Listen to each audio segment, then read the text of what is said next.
Hi friends, welcome to Jaipal అనే channel. మొత్తం మీద అయితే మనకు రీనీట్ 2024 ఎవరికైతే 1563 మెంబర్స్కి ఎగ్జామ్ అనేది కండక్ట్ చేయడం జరిగింది.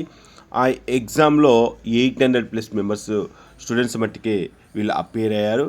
సో వాళ్ళను ఇంక్లూడ్ చేసుకుంటూ మళ్ళీ వీళ్ళు ఏం చేశారంటే రివైజ్డ్ ర్యాంక్స్ అయితే రిలీజ్ చేశారు. దానికి సంబంధించిన సర్కిల్ దగ్గర చెక్ చేసుకోవచ్చు. ఎగ్జామ్కి అటెండ్ అయింది మట్టుకైతే మనకు ఓన్లీ 813 మెంబర్స్. వాళ్ళకి సంబంధించిన ఓఎంఆర్ షీటు, కీ పేపర్ ఇవన్నీ కూడా కంప్లీట్ అయిపోయినాయి.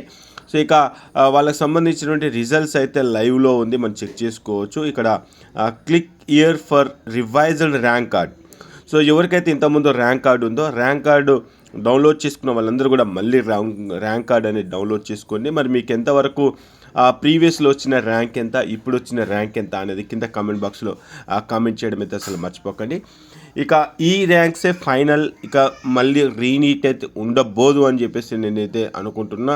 సో ఏదేమైనా కూడా మనకు 8th రోజు సుప్రీంకోర్టు హియరింగ్ ఉంది కాబట్టి దాని తర్వాత ఏం జరుగుతుంది అనేది తెలుస్తుంది.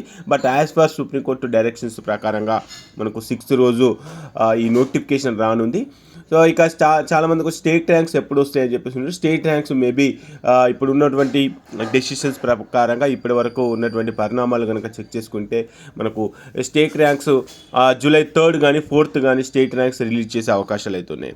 సో మీకు వచ్చినటువంటి ప్రీవియస్ ర్యాంక్ అంతే, అదేవిధంగా ఇప్పుడు వచ్చినటువంటి ర్యాంక్ ఎంత అనేది కింద కామెంట్ బాక్స్లో కామెంట్ చేయడం అయితే అస్సలు మర్చిపోకండి. ఓకే ఫ్రెండ్స్, జై హింద్.